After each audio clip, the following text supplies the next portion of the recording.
You know, it's fascinating. You live in a town day in, day out, never wondering what makes it special, and then the angle shifts a little and you see it all differently. It's the same with a wife. Take mine, for instance. You know the type. Cute, alert, good mother, first-class citizen. A real doer-gooder. But knowing every technique in the book. How you barge in on a new neighbor to sign her up, even before her furniture's arranged. How you dodge traffic and exhibit yourself outside the supermarket, just in front of the children's wear shop, so you can separate total strangers from their money. Kids, too, if they happen to be around. But she must be good, because she comes back loaded every time. My trouble was, well, I never really understood how much all this meant to her.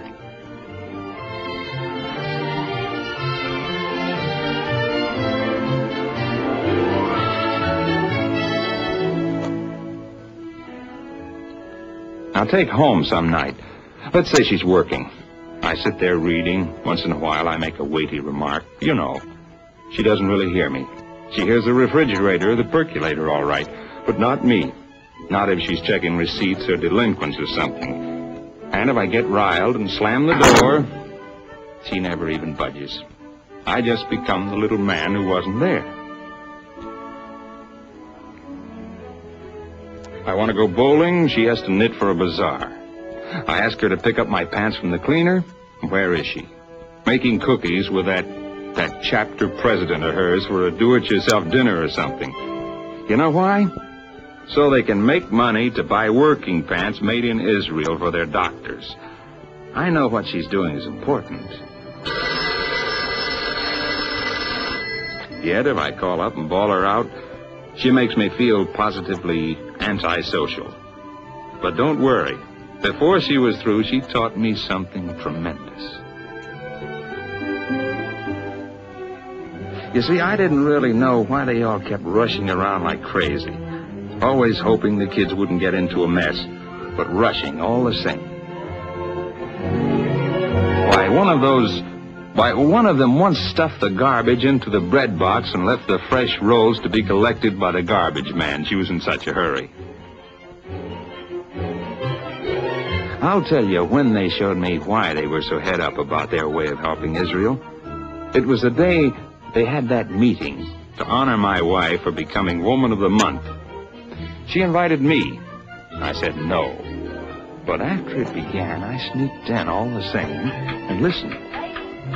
You know the routine, everybody talking at once, the chairman hollering, "Raise your hands, ladies, when your names are called." Then the chairman said, "Ladies, now I'm proud to present our own Woman of the Month, who has just returned from a prize trip to the National Office of Hadassah, a trip she earned for raising the most money and enrolling the most members in our region." And they clapped. So my little cookie gets up, real shy but happy. Keeps telling them, it's you they honored, not me. It's because of what we do together for our people in Israel that I was invited to National. And then she tells them what she saw in New York.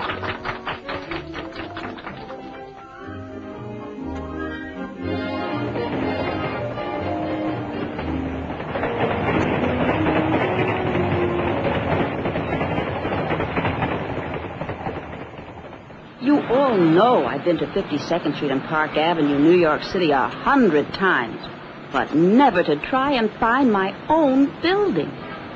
I just couldn't believe it when I saw that elegant store and realized we were the landlords, and looked up at the facaded windows and realized that's ours.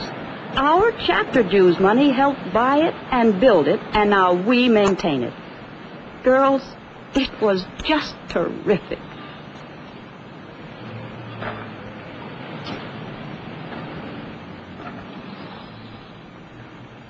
Well, that lobby's just the busiest place. Something's happening all the time, and everything's so modern. So I go to the receptionist and say, where's the chairman who signed this letter? And she says to go to the 5th floor.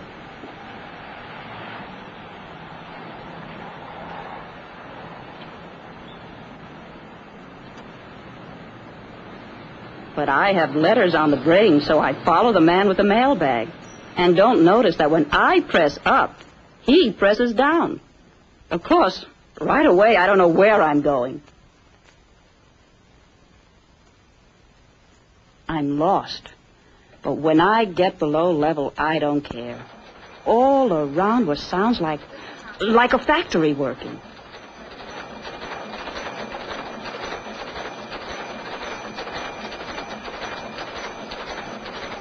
And before you know it, I'm in the mailroom.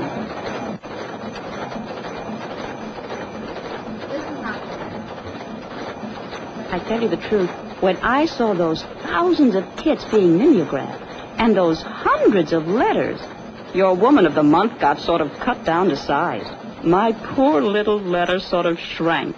I thought, I'll sneak out. I'll go back upstairs. But right next door, they were also making a racket. It turned out to be the addressographing department. So I go in, and I show the girl my letter. But she thinks I'm asking about my name, not the chairman's. And what do you think? She takes me over to the files, and from a wall full of plates, 300,000 of them, she finds my name. Just like that.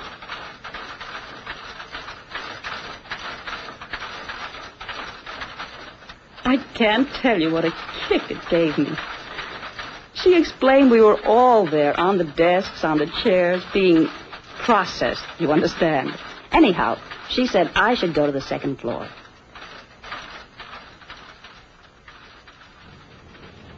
Everybody's so nice to you, so courteous, and everything's so businesslike.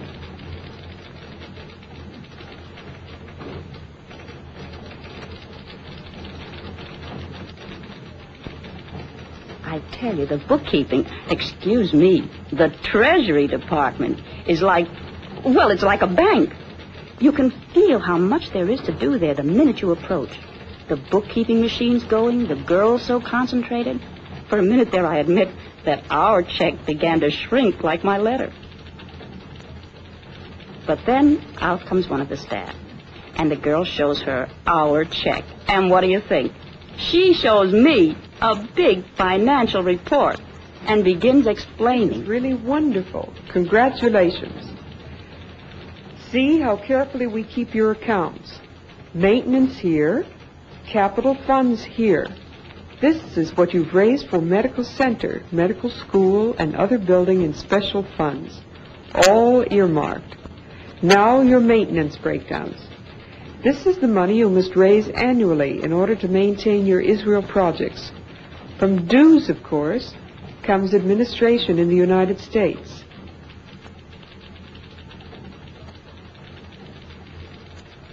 Well, being treated like a financier put me right at my ease. Where's the membership department, I said. You know, sort of owning the place. Just go that-a-way, she says. So that-a-way I go. Incidentally, girls, they do a beautiful housekeeping job in that national office of ours. Everything's so spotless and orderly.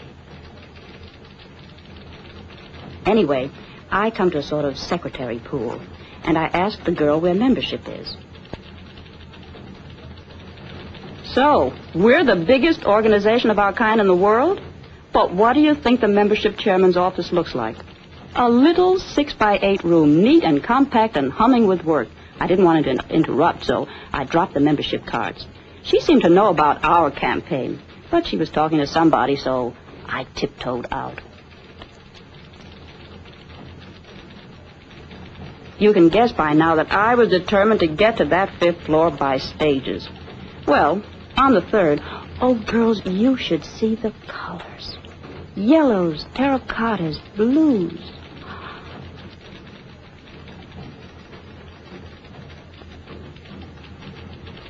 I was lucky. I bumped into a group of visitors touring the building, and I asked to join them. They were hearing about the Your newsletter is the largest Anglo-Jewish paper in the country, ladies. These are page proofs of the next issue.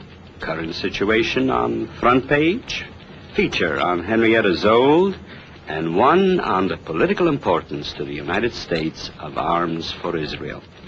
In view of the fact that... So, I think I'm a magazine publisher, too. Then the guide begins her Now we go talk. to your library, ladies, supervised by your education department. Right now, there's a staff Hebrew lesson going on. Classes of this sort are also given for the National Board. יום שלישי, מחר יום חמישי. איך אומרים answers? And then came a real bonus, a look at the president's office. The door opened on the most elegant room you ever saw. And the guide identified the president, the executive director, 4 top chairmen, and then the treasurer and 2 ex-presidents. They were talking about our new book, just released by the education department. Behind every door, you'll find a volunteer chairman working like a professional. Youth Aliyah first. This way, please. Hadassah is the official American representative of Youth Aliyah. The funds you raise this year will maintain and educate the 13,000 still in training and the newcomers who enter. Oh, I think we'd better not disturb her.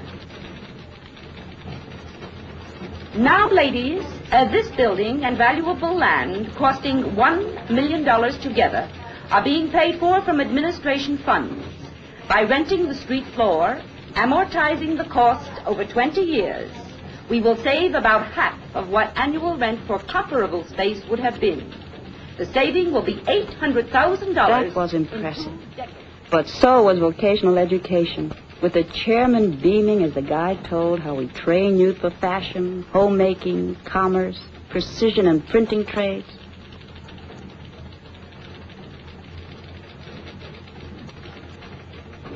The others had to leave, so me, I get a personal tour.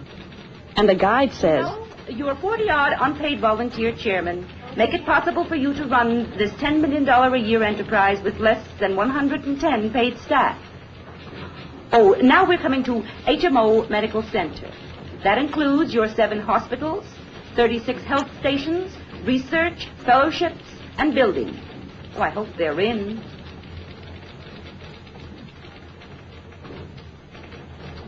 Well, we go right in.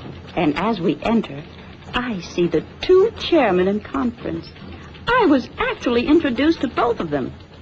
One of them looked just like my sister. They were just going, they said. So please would I excuse them. There was a full national board meeting upstairs, and they had to freshen up.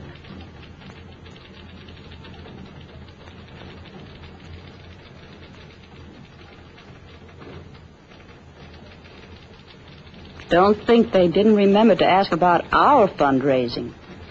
Well, you might as well know, girls, that I promised them some summer events to oversubscribe. Well, that nice guide, she's a volunteer too, by the way, left. And I looked around. By now, I was really tired. So, here you are, I thought, alone with the crowning achievement, the medical center. And here's the housing development, the shikun, that's going to surround the center. And it's all yours, ours, Israel's, and America's.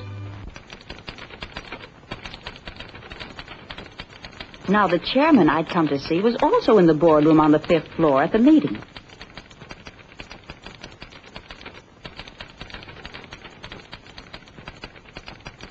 You know me.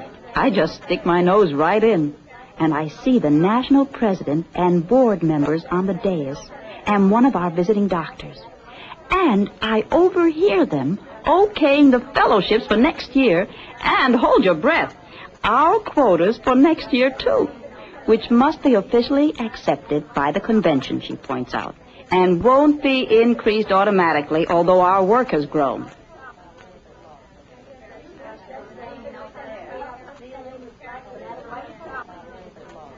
We are running a little late, ladies, so take your vote quietly. Please. You know what difficult fundraising problems the chapters have. But remember, these budgets represent our declaration to the world that for America's self-interest, we must increase our work. I finally spotted my chairman. I did everything except hiss to get her attention. I wriggled my letter at her and hoped she remembered I was coming. The solidarity which the Jewish people extend to us is really a matter of life and death. On the health front, regardless of the advances we have already made, it has become an absolute necessity to hold fast to the standards. First thing, she congratulated us on our achievements, and then she suggested I see the visual aids department. It was all one big help Hadassah.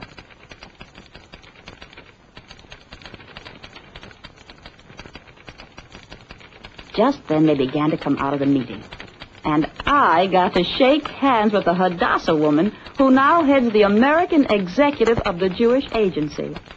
Inside, sure enough, there's the visual aids chairman, painting herself just like a workman. And there are the displays being made for next year. Oh, we simply must reserve some of them for our donor girls. Now, don't let's forget. Somebody make a note. And then it's time to go to my chairman's own department. And boy, is she proud of it. As though we're her own baby or something. Now, in her department, that's promotion. They design and prepare all our kits and printed materials. Manuals, kit covers, pamphlets. Over 70 items, of which chapters buy 3 million pieces a year. It's here that our headlines are written and edited, and our radio and TV work is done.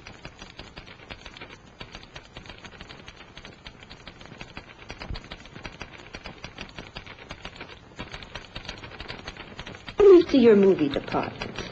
Your volunteer chairman takes much of her picture material herself. There she is. We also commission films. Now you're going to see a newsreel we're making. It's not finished, remember.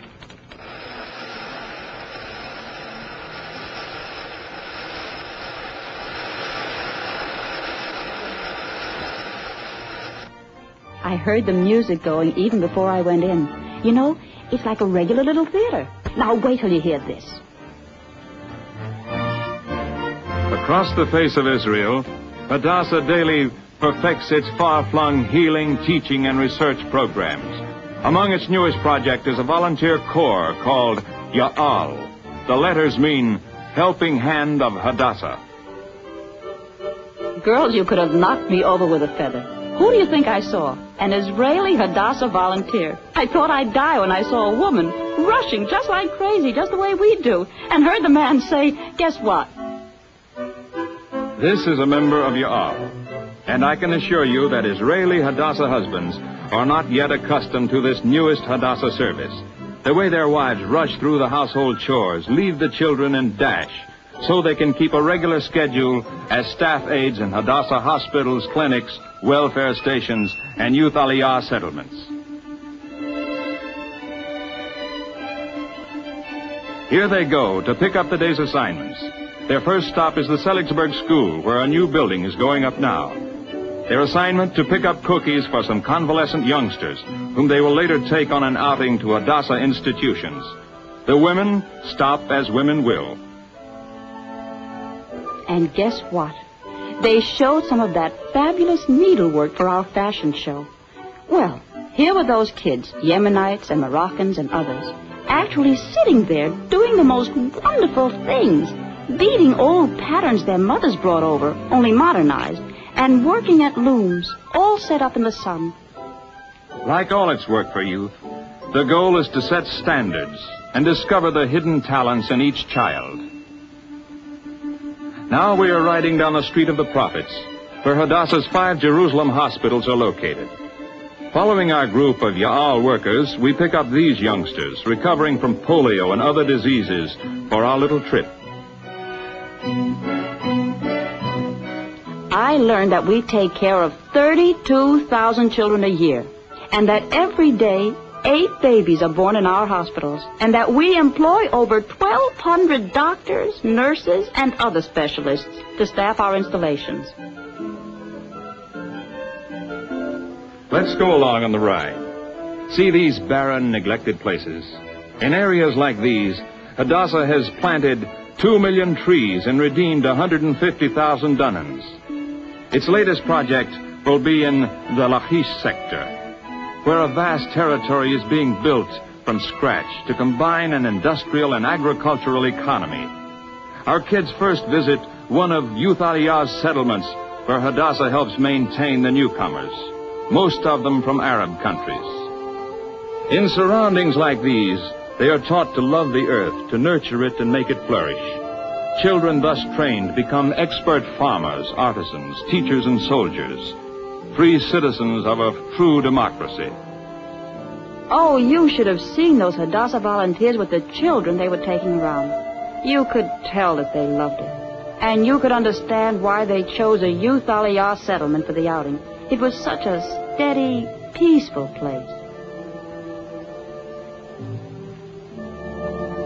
To go on giving children like these from the ghettos of the world a chance to fashion new lives, Israel must and will keep its doors open to swell the ranks of Youth Aliyah, which has been mothering, teaching, and befriending 75,000 boys and girls since 1936.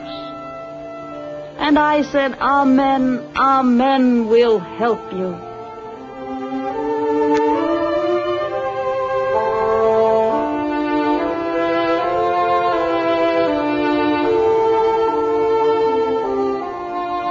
Now our children are being taken to one of Hadassah's 36 health centers in the Jerusalem corridor. Tens of thousands of newcomers live in Mabarat in this area.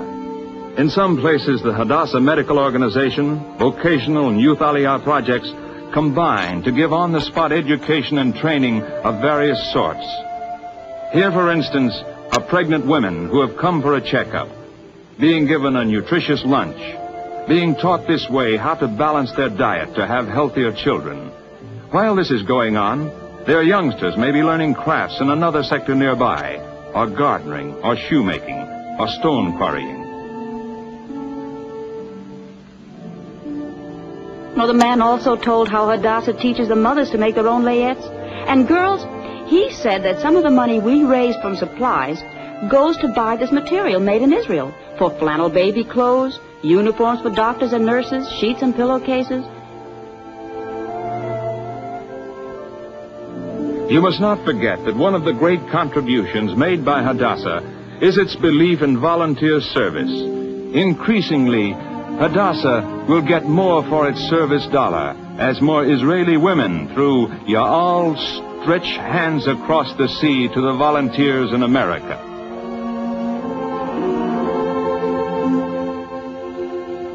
Let's follow our little crew to Ein Kerem, where Hadassah is building its medical center. As you know, Ein Kerem lies a short ride from Jerusalem. Remember those stories about how the plans took years to perfect? How the road was being built? How the earth was already supporting the first foundations? How the nurses' school had been started?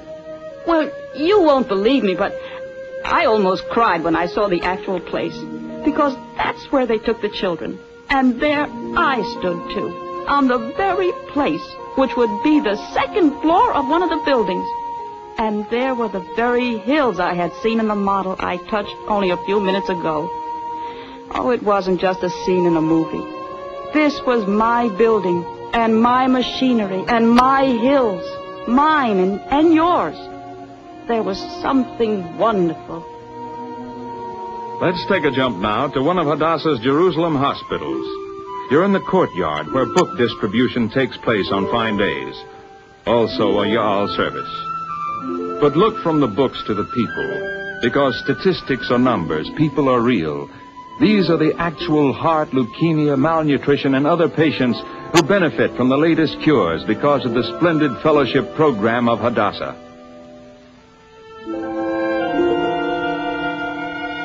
He was right. Statistics were one thing, but this was the actual child suffering from rickets, learning to walk.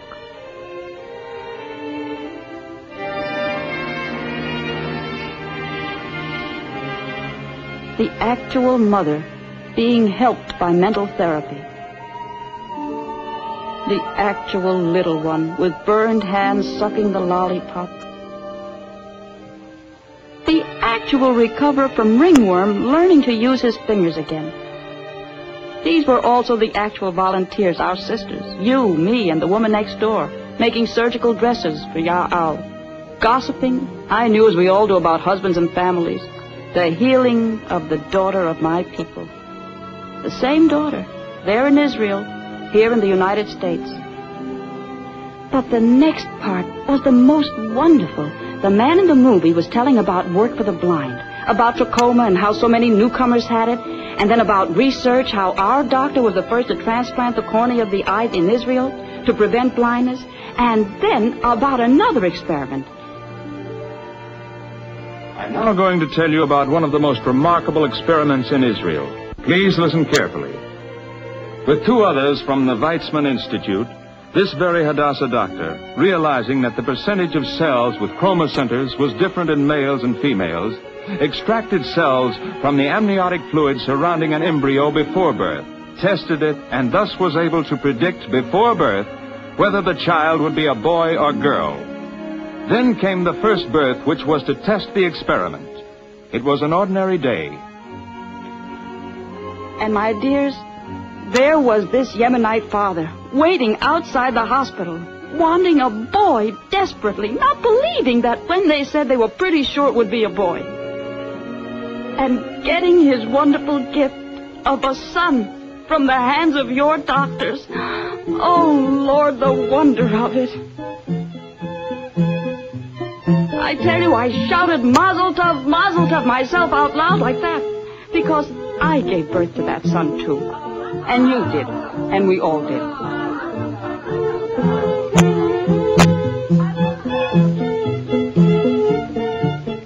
So you see, it was you being honored, not just me. And I wondered if I could make you understand it, make every Hadassah woman see how important it is, as a Jew, as an American especially now, to go on helping Israel, so beset with troubles, so brave, such a miracle, helping with love. Well, if we do that, it's just got to become a better world. It's just got to. You see what I mean? You live with a woman, same house, same town, day in, day out. And you never wonder what makes her special. Then the angle shifts a little and you see them all differently.